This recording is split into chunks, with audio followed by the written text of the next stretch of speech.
We're going to start off by a presentation from Dr.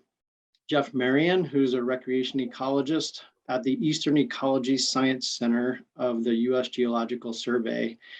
And after that, we're going to have some time with question and answer with one of his colleagues who's here with us today, Dr. Jeremy Wimpy, who is the principal at Applied Trails Research. Good afternoon. My name is Jeff Marion, and I'm a U.S. Geological Survey scientist. I'm stationed at Virginia Tech in Blacksburg, Virginia. The field of study that I work in is called recreation ecology, which is essentially the study of visitor impacts to protected natural areas. Specifically, we've been studying campsites and trails, and I'm going to share with you today a presentation about the development of monitoring protocols and monitoring systems to evaluate trail and campsite changes and conditions. Following this presentation, Jeremy Wimpy, a good colleague of mine, will be on to answer your questions. And my apologies for not being able to be with you today. I'm out conducting field work currently. So let's get started.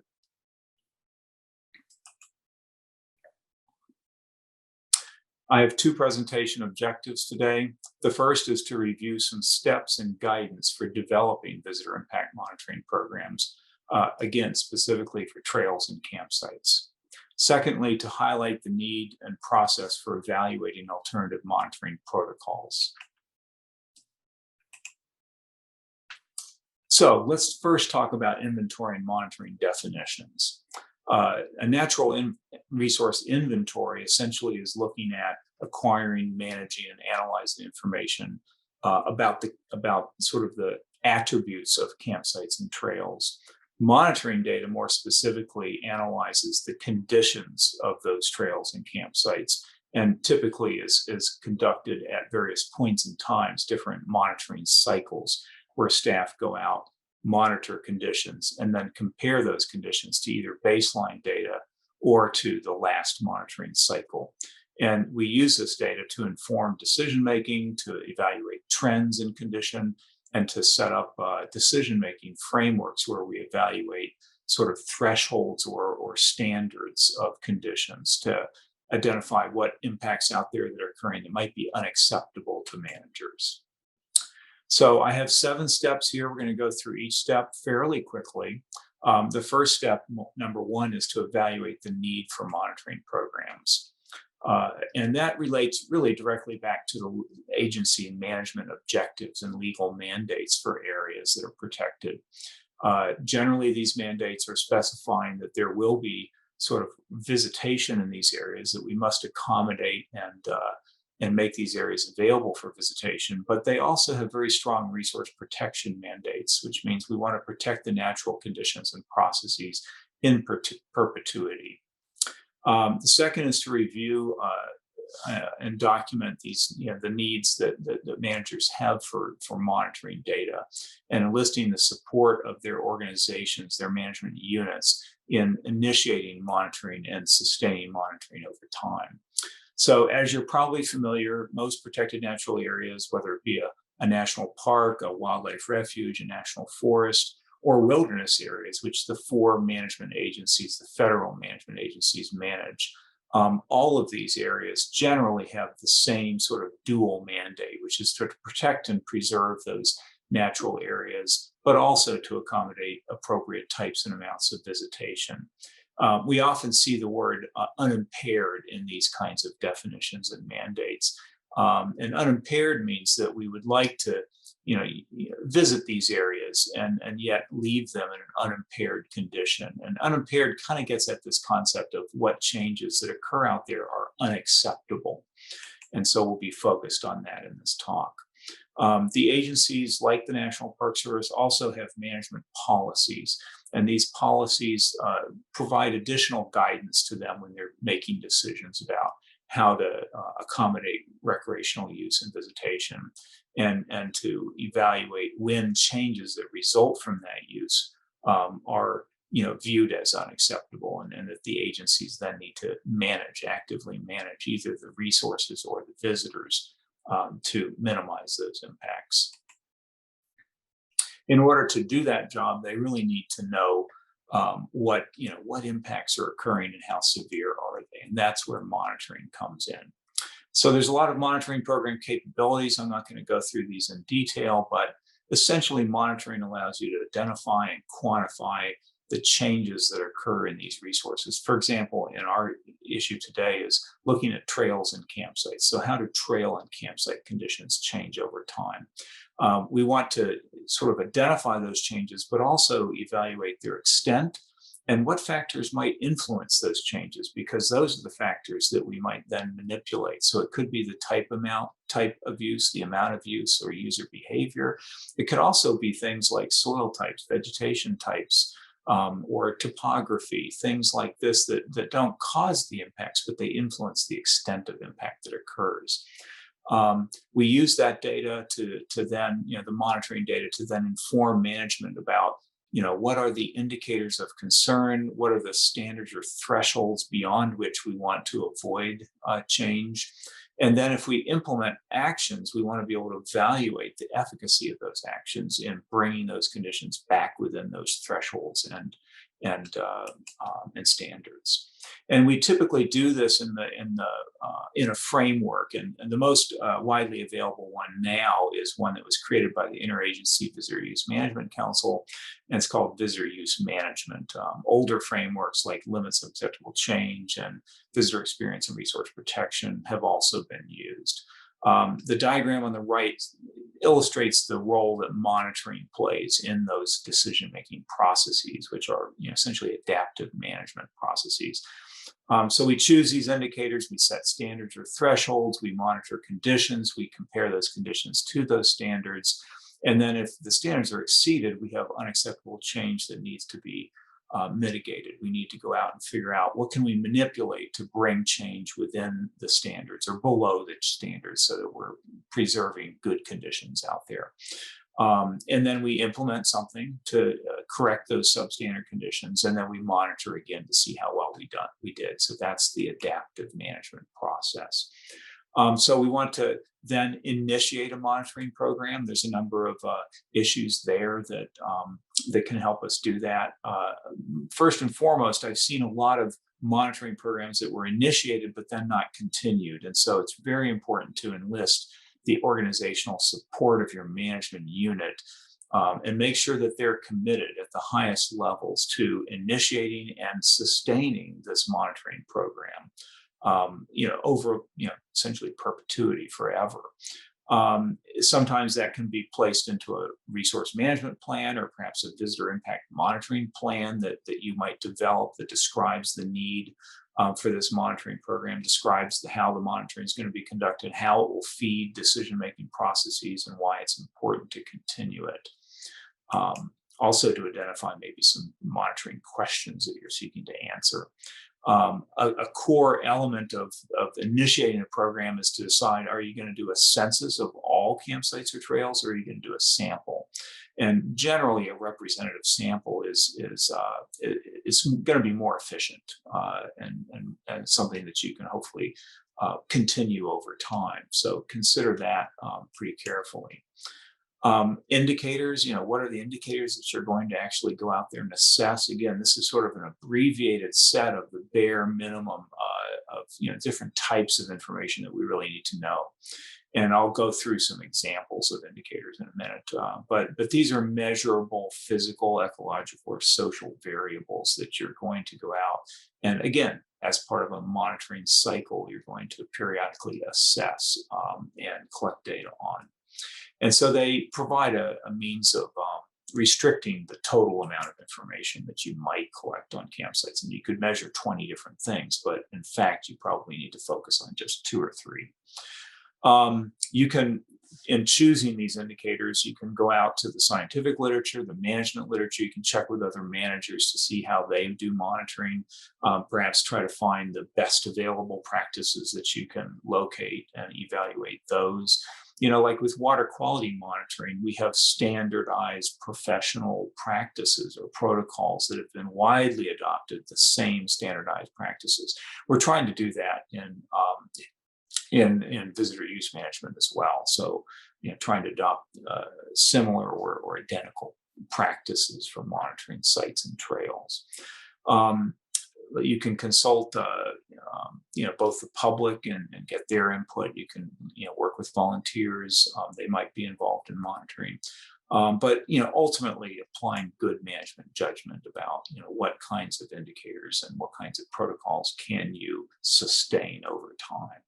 There are lots of criteria. I'm not going to go through all of these, but generally indicators are quantitatively measured or assessed using ratings, for example. They need to be efficient. They need to be something that you can apply pretty easily, pretty quickly, but to gain accurate information about actual changes in resource conditions. So they need to be reasonably sensitive as well. There's a number of other criteria that you can, examine and consider, as you're selecting your indicators and the measurement protocols that you use. Here are some common campsite indicators, like the density of campsites, the size of campsites, vegetation loss on sites, human waste, improperly disposed human waste or litter. The number of damaged trees or tree stumps on a campsite might be good indicators. Informal visitor-created trails, might be the number of these trails that connect to a campsite, for example. For trails, formal trails, it might be the amount of muddiness that you encounter, or the width, excessive width. The picture at the bottom here clearly shows an image that would be considered unacceptable to many managers. Multiple treads or secondary treads would be one. Soil loss is a very common one, perhaps the most important one, because when you lose soil, it's more of a permanent long-term change. It really gets into that impairment issue. You're not going to bring that soil back short of bringing it in on a wheelbarrow. So maximum incision is perhaps one of the most common indicators for trails. The number and density or lineal extent of visitor-created trails would be another indicator that is often used. Step 3 is to review existing monitoring approaches. How have people gone out and assessed or measured these kinds of indicators? So you need to ask yourself, what types of information do we really truly need to make decisions?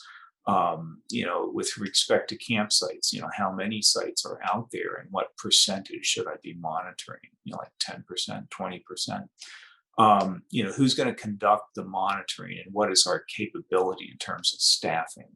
And oftentimes the folks who are out there doing monitoring are in fact seasonal workers. The other information that you might want to consider is measurement scale. Is it an ordinal or a ratio measure? And you can look those up on the internet and consider that a little bit. But I've always been prefer to use ratio scales. Like it has a true zero, like campsite size. A campsite that's 500 square feet is twice as large as a campsite that's 250 square feet. And, but other people have used rating systems, and, that's often easier and more efficient, but there are some issues with ratings. There's some analytical capabilities that just aren't there with rating kinds of variables. And all ratings have that upper category, like with campsite size, it might be campsites, 1,500 square feet and above. Well, a campsite in that last final category could go from 1,500 square feet to 2,000 to 4,000 to 8,000, and you'd never know that because it's lost in that upper category. If you record an actual site size or the actual number of damaged trees or tree stumps, you don't lose that information. You have it. So a measurement scale that's ratio is quite frankly, I've always felt the best. You need to consider accuracy versus precision. So if accuracy is how close are you to the true value, exactly how many trees are felled by visitors on this campsite.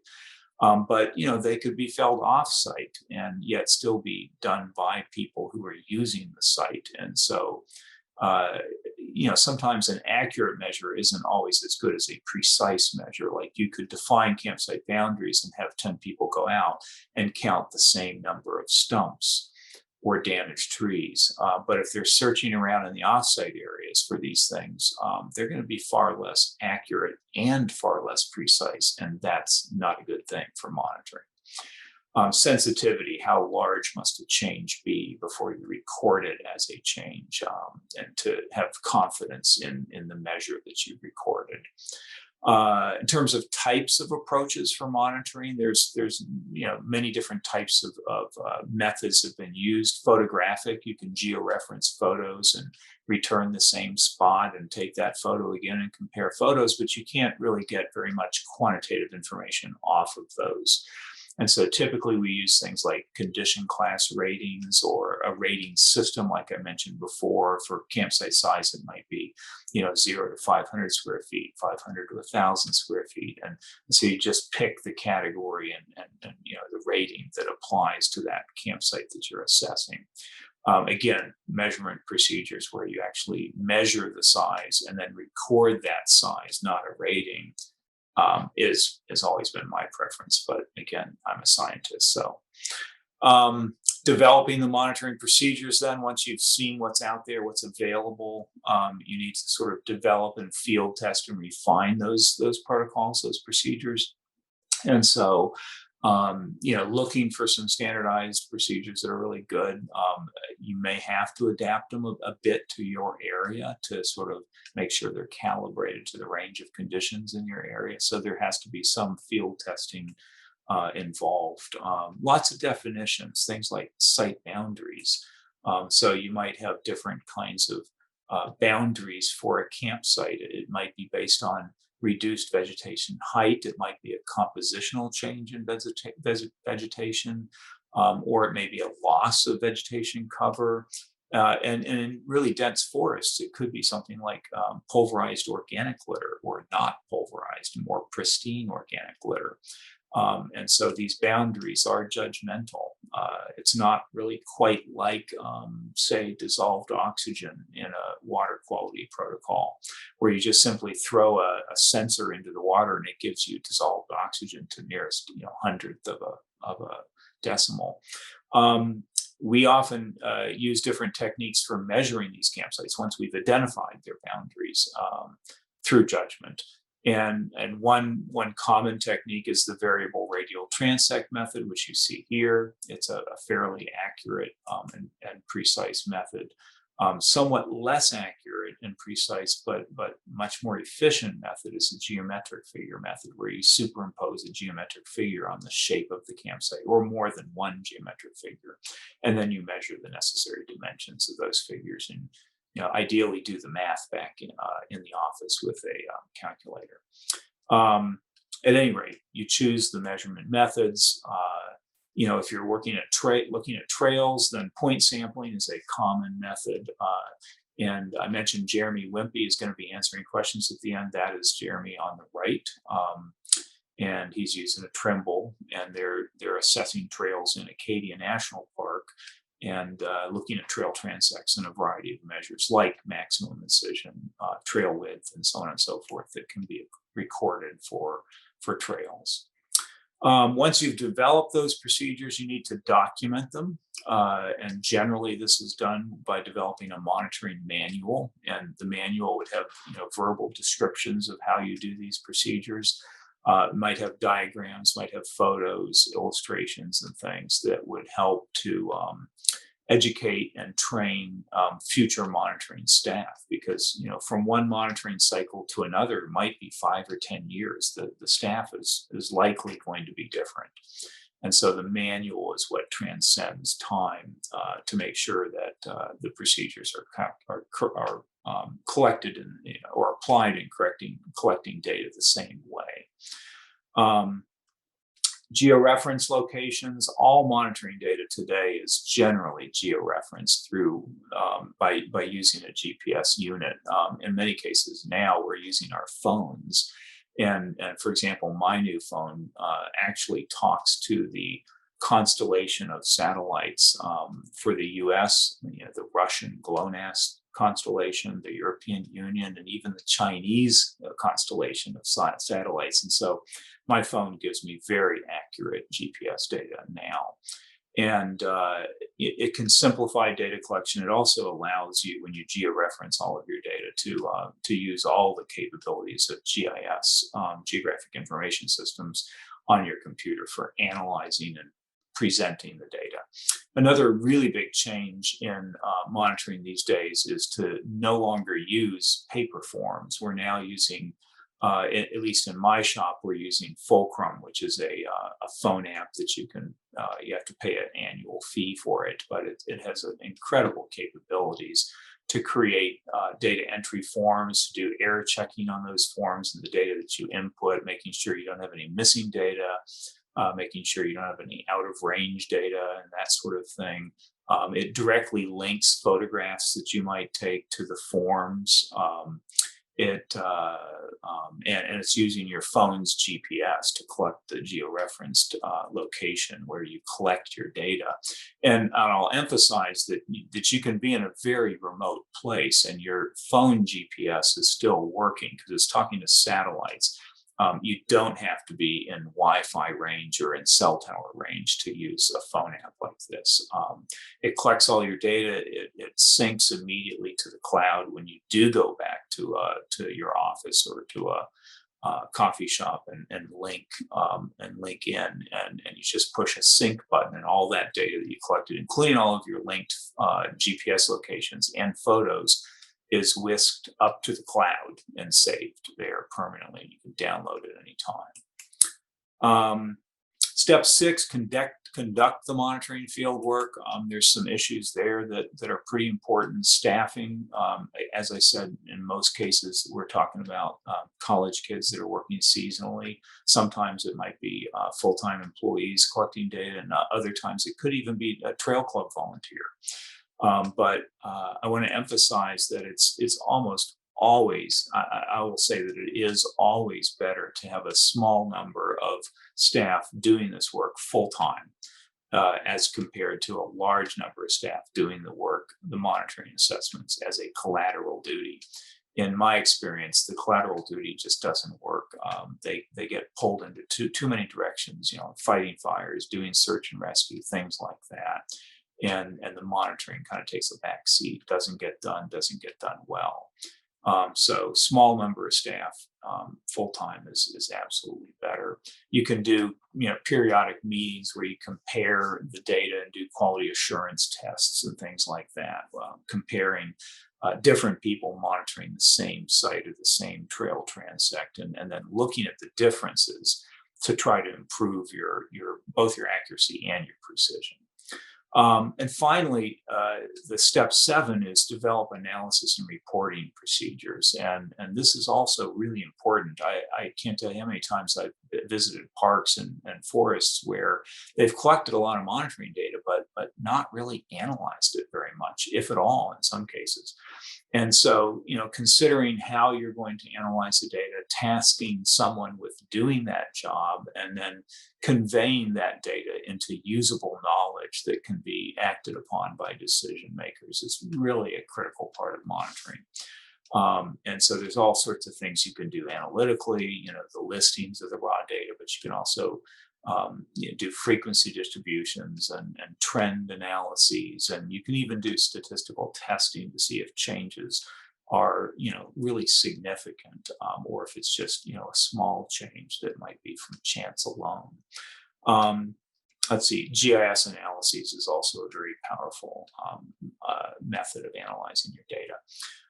So here's just one example of data presentation on campsite size from Shenandoah National Park, and you see a frequency distribution, you see a cumulative frequencies listed, and you see various measures of central tendency listed. And so this is just different ways of conveying that data to decision makers. Quite frankly, this box plot chart is also very useful. There's a built-in calculation of what an outlier is. It's 1.5 times the interquartile range. You can look that up and understand that a little bit better. But that might give you an example of where to look, and if you're trying to figure out, well, what would be a good standard or threshold for this data? Where do I start in trying to figure out standards and thresholds?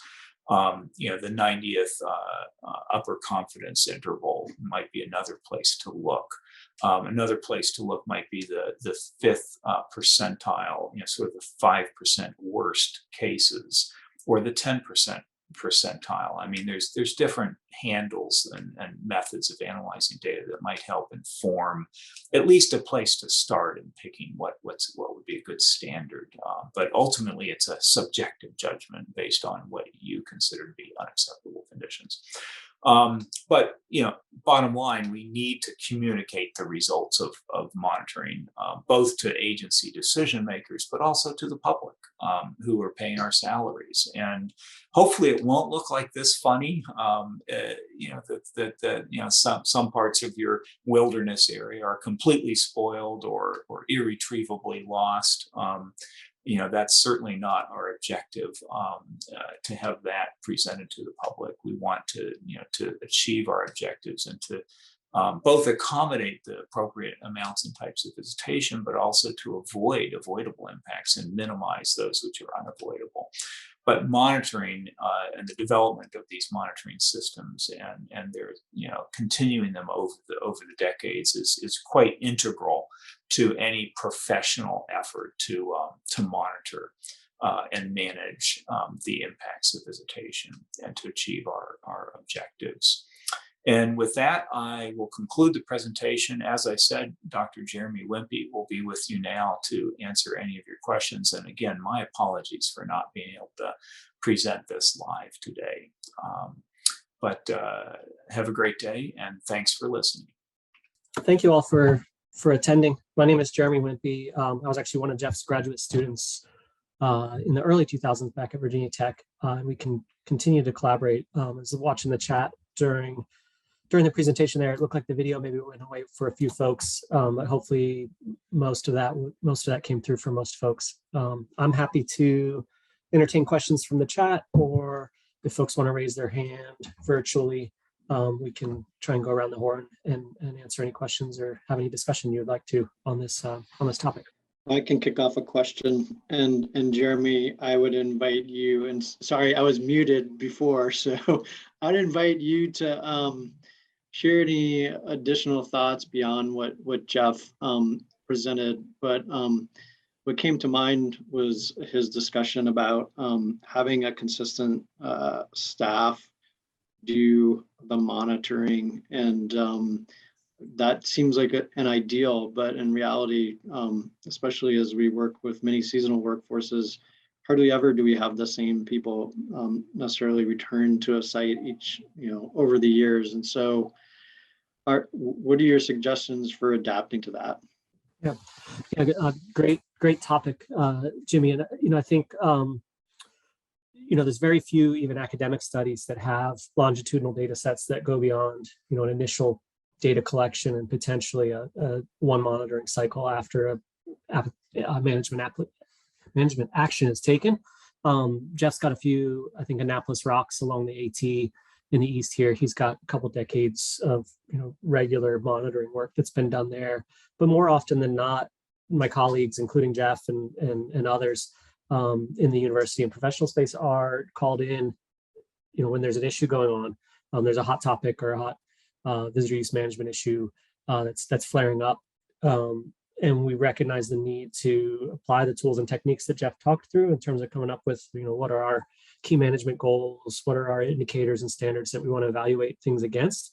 And often a single data collection coupled with a little bit of ongoing monitoring informs those decisions and can inform, management, a little D management decision or a big D NEPA process in some way. And some of what we do is try and scale the effort to match the type or the magnitude of the decision that's being made or the action that's being considered, but also resources that are available. I think we all recognize that folks in the public agencies are commonly wearing tons of hats and spread thin across different jobs. And so thinking that we're going to monitor in perpetuity is a lofty goal, but it's not often the reality. Is a question, can you point us to some good resources for setting up a monitoring program? I'm especially interested in recommended indicators. Yeah, Jeff mentioned the Interagency Visitor Use Management team, the IVUMC or Council, Interagency Visitor Use Management Council. So if you search for IVUMC, there's a great shop that Park Service houses, the Denver Service Center is that Lakewood, Colorado. And there's some great folks there that have put a lot of structure into that framework that Jeff discussed and a lot more detail about different tools and techniques for data collection, how to select your indicators. And they do run the gamut. Jeff is a rec ecologist by training. I'm a geographer by training. We work a lot with social scientists if we're looking at visitor use and crowding and capacity and visitor perceptions, or even education topics around low impact practices, leave no trace, et cetera. Jimmy, thank you for the link there in the in the chat. That'll get you straight to the IVUMC. They are a fantastic resource for agency folks as well. They are interagency and they will work with all of you if you're wearing a uniform. But that's a great place to start, and it's a really standardized, almost recipe-like set of tools that you can use to engage in this space.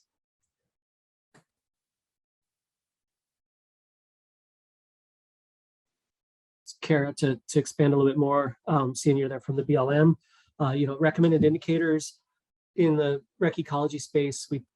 Jeff talked about physical, ecological, and I think social or characteristics.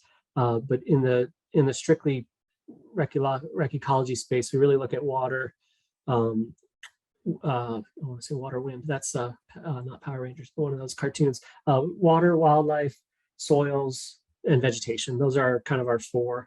And a lot of those, there's some context and temporal sensitivity to the relevance of those indicators. So Acadia National Park is a good example. We were working up there. I think Jeff showed us a slide there of me decades ago collecting data, but they have trails that they seasonally close due to nesting raptors on some of the cliffs on certain aspects up there. So work with your staff, your biological and cultural resource staff and your natural resource staffs, and trying to understand, what are the sensitive resources? What are the, if there's point source sedimentation coming off of trails, that's a big deal in certain waterways, especially if that's habitat for RTE species. But those tend to be context sensitive, but in general, we're looking at those four categories.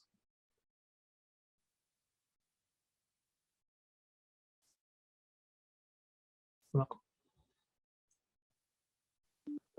And feel free to come on just off mute and just ask a question if you like. Hi, this is Monica Mogileski with the Appalachian Trail Conservancy. And it is likely, highly probable that volunteers will be doing a lot of our data collection moving forward for the visitor use management program. What's some advice or tips that you can give for improving our inter-observer reliability with a volunteer program, particularly for trail and campsite assessments? Great. Thank you, Monica. I think a big part of that stems for me, having trained a lot of different grad students and undergrads and worked with stewards in that space, developing your tools, but also your training methods, so that everyone's getting the same information. The ATC, you all have the regional offices, so you may be spreading from Maine to Georgia with this, but if you can come up with standardized guidance on how to collect the data, what tools and techniques you need to use in the field, and then that fulcrum data form that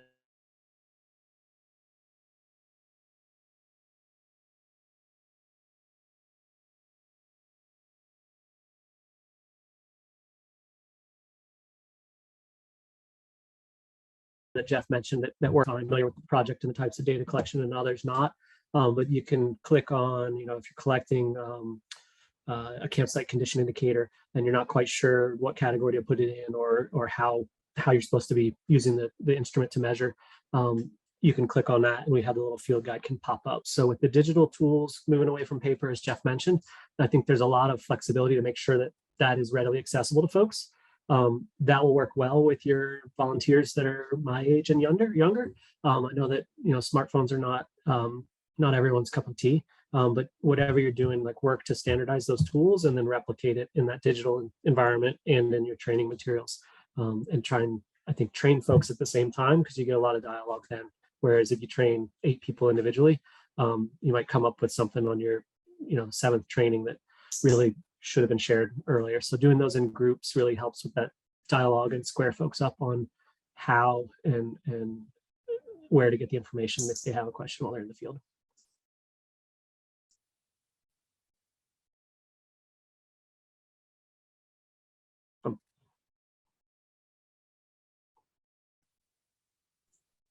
Okay, have you used anything besides Fulcrum? Any other favorites? Do you have any experience with Colorado Club's RIMS app?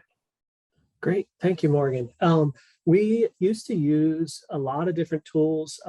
Esri, which is kind of the geographic information system, like standard ArcGIS for folks that are familiar with that, is an Esri product. They used to have, they still have Art Collector, Survey 123, a lot of different data collection portals that bring that spatial data out of the field, and you can build these forms in those. We used a few others until we got to Fulcrum. Fulcrum has a fee associated with it. Jeff is a USGS scientist. He can't really endorse it as a government person, but it is one that we use quite a bit because of the page logic that it has. So if you have a complex data form, like you're taking measurements every 10 centimeters across a trail or points around a campsite, when you put in the base parameter for how wide the trail is, it then gives you the correct number of bins to collect those vertical measures if you're doing the cross-sectional area measures. And there's some other logic associated with attributes of the site that really streamline that form. Some of the others don't do that quite as well. And the cost of the Esri products is often pretty high, but a lot of you government folks have access to that. I don't know if he's on here, but Matt Abel, Forest Service, I think he's in the Washington office with the Trails team now, but he was Daniel Boone when I was most recently working with him. He was working in Collector on some really great automated tools for the Forest Service related to trail condition and inventory tools. So I don't think and is Fulcrum CIO supported to put on government devices? Anyone have success with it over Field Apps Collector S1? that is out of my expertise space. Anyone, agency folks, have an answer with that? That might be one we need to chase beyond this group, unless someone else has the answer, because I don't. Okay. Mm-hmm.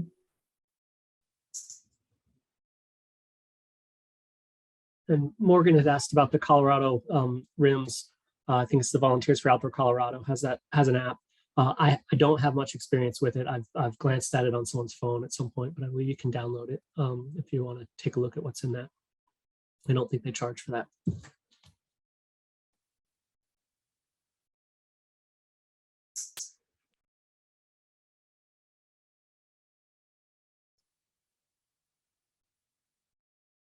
Just got a question. Panthertown Trails. I'm assuming there's a lot of Panthertown Trails in the US, but are you North Georgia perhaps?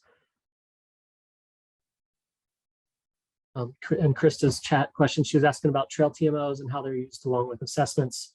North Carolina, great. And they're starting an inventory and monitoring program, but only have TMOs in the infra network perhaps for three of the 20 trails. So TMOs are still utilized by the U.S. Forest Service. The trail management objectives are what TMOs are. And these are characteristics, management characteristics and design specifications for trails. So they range based across, they have a 5, Forest Service, y'all have a 5-class system for trails, going from 1 being your more wilderness trails, since we're on a wilderness conference, kind of narrow, single person width trails, class 5, which would be like a surfaced greenway, fully accessible trail. Asphalt trail would be definitely in class 5. So the TMOs really guide management of the trails, corridor clearing widths, tread width, grades, etc. And So those can be used as part of the assessment, particularly as Jeff talked about, how do you set your standards? So measuring trails, actual on the ground characteristics, and comparing them to the TMOs, the trail management objectives for that segment of trail, can help you see if they're falling within the parameters they're trying to be managed for. The Government Accountability Office did that exercise, I think, at a large scale for the Forest Service across all 158, 160,000 miles of trail. Probably coming up on a decade ago, 2014. And that's the TMOs, or how they evaluated the trails. And there were statistics around at that time of, less than a third of the Forest Service trails were meeting their own standards. That was the TMOs that they were assessed against. So they can be used in that assessment space. So I'm not knowledgeable about this topic, but if there's only 3 of 20 with TMOs, is there something that's replaced it, or is it because they hadn't been developed? We are finding in our work, often the trail management objectives, the design specifications for trails aren't in place. The Forest Service has their own tools for assessing trails called tracks, trail something. It's an initialism, but tracks is their system. They are mandated to collect tracks data, which feeds their infra system, their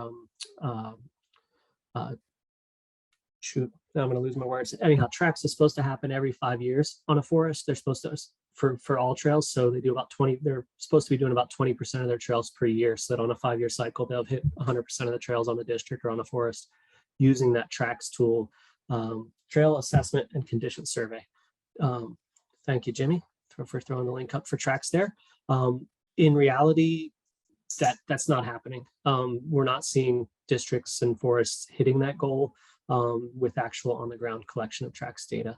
There's a e-tracks, or like a electronic tracks data collection form that's supposed to be more streamlined, that is being developed within the Forest Service. And I think some of what Matt Abel and the Washington office Forest Service Trails shop is doing is looking at how do we make some improvements to that system so it can be implemented, given the scarcity of resource to collect it currently in its form of tracks. Great, thanks. Hey, sorry, Jeremy, I would have bailed you out earlier, but I couldn't remember it either. It's been a while since I was focused on trails, but just to highlight for the group, we do have another whole session on TMOs that may have happened yesterday as a part of the traditional skills track. And so if you're not familiar with TMOs, that recording will be available and you can hop onto that and check it out. And the TMOs are very, the trail management objectives they're really useful for helping in that assessment space. They describe kind of the managed use and the design use of the trail, as well as the intended type of experience you might find, ranging from that class 1 to 5, and then any exceptions you might see for local terrain and other are often documented in there when they are available and current.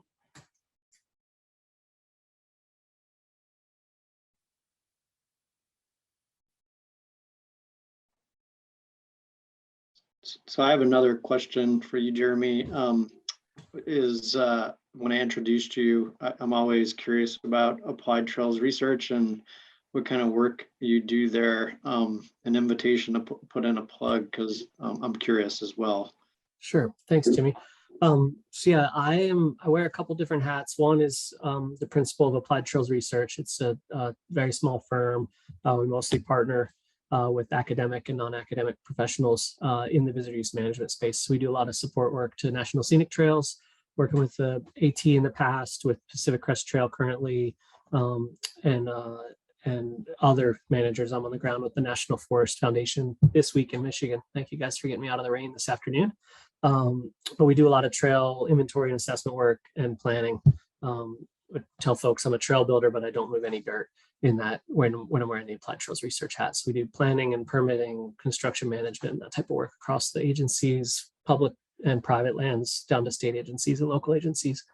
And then I'm also an academic. I'm in the Virginia Tech forestry program where I did my PhD with Jeff Marion. work with grad students on research topics. We do some work with a lot of the national parks, working with Glen Canyon currently, and Grand Staircase, Escalante over the last couple of years, Bears Ears, and Yosemite. And then also research faculty at Penn State and cross-pollinate with a lot of social scientists in that space. So in the visitor use management context, working with those folks to do visitor surveys and do integrative work where we're looking at behavior and how that influences natural resource conditions that we might be assessing from the rec ecology side. So thanks for that opportunity, Jimmy.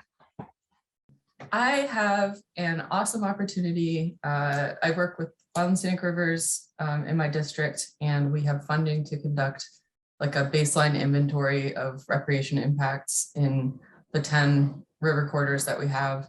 But I don't know what I'm doing, and I've been trying to like cobble together, you know, a schema for an app that's being built of just what we're doing. I've been looking at some of Dr. Marion's work from like 1991 and things that I've found online, but this is not my background, you know, like I'm not a scientist. And I appreciate the two links that Jimmy shared. Those are already like fantastic.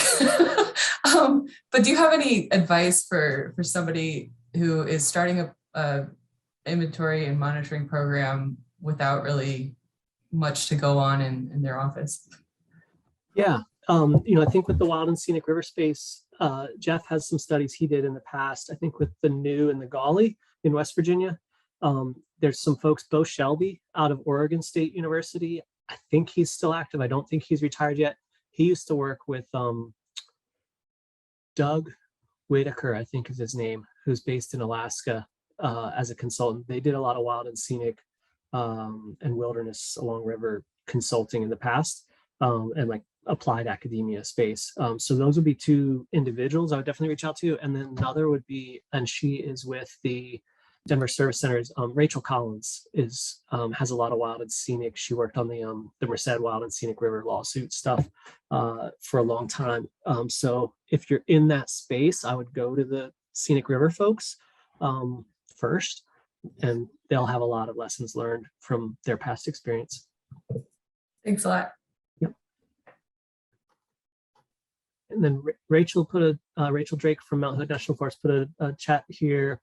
Point us towards resources, determining how to analyze past data. In the past, you're able to funnel some grants to universities with grad students. Changes in grant funding. You may need to shift analysis internally. Okay, yeah, learning statistics is definitely not a super fun lift. And as Jeff mentioned in his presentation, a lot of times data get collected in these categorical like condition class ratings, and that makes it a lot more difficult to do the statistical analysis properly. I would, you know, folks can jump into Excel. There's a lot you can do in there. There's a lot of online statistical support in that space. More often, SPSS used to be what the social scientists always used. It's a pretty pricey software package. The universities normally license, and then JMP, R, and Python. R is a programming language, and Python is as well. But they come together in a platform called Jupyter, or Jupyter for Python. And those have really robust online communities that use those to do a lot of this type of statistical analysis. So if you want to get into like an open source space, look at that Jupyter area, and then, but it's a lot of like self-taught space. So, and but yeah, the analysis and statistics space can be pretty difficult. If you're having trouble finding a university partner to work with, you know, there's a rec ecology listserv if you have an interest in connecting with those folks.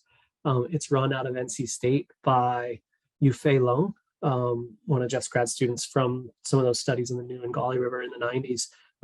Yufei is YU-FAI. He's a fantastic resource for connecting to that rec ecology listserv as well. And you might find some graduate students that are looking for, a lot of times we have students that are looking for, you know, opportunity to work on something real.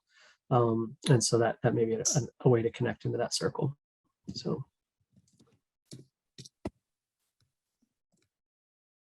Great. And Risa shared some information there on the Wild and Scenic folks, Confluence Consulting with Bo and Doug and Dan as well. So great. Thanks for sharing that, Risa.